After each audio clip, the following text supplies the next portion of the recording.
So this is an attacking.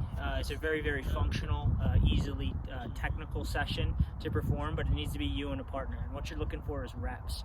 A lot of players, when they're playing between the lines, they don't understand what's behind them because they're not looking, and then they don't drift. When we talk about drifting, it's going back into space.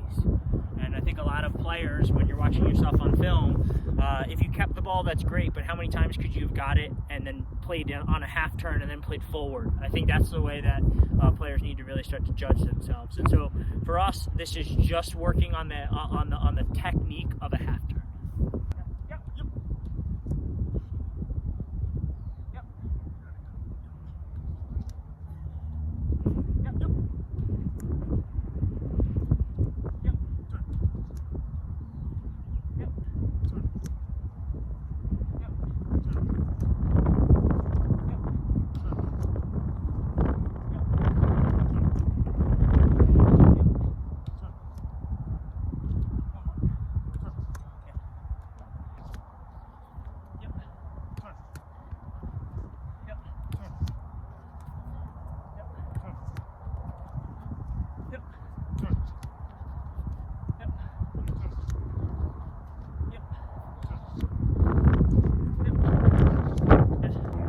That's just one way playing between the lines can help you. The other one is a one-touch pass forward. Both require your hips be facing out and to make sure that you're watching your technique through. Too many players, when the ball comes into them, they're not focused on the ball. If you're checking too much last minute, it's too late. We always talk about 4 things that you should always be scanning, right? As you see professional players check their shoulders, they're looking for where the ball's at, where the teammates are at, where the opponent's at, and where their space is. As simple as that sounds, you're trying to take all that information and make a very, very simple decision.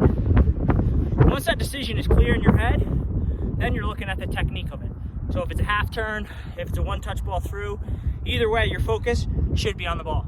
Too many times when we see guys make mistakes, it's because their head is off the ball. And you're not gonna have a good technique unless your focus is on the ball. So this next one is one touch.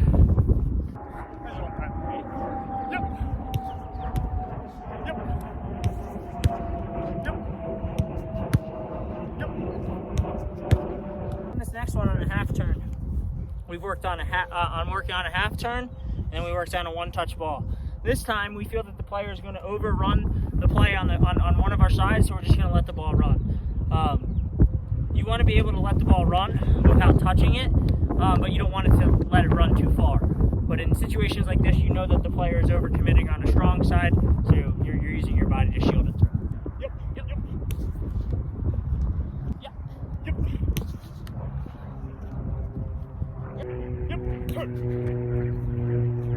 So this is one where it still takes a one-touch ball to play around the corner, but you're setting it up.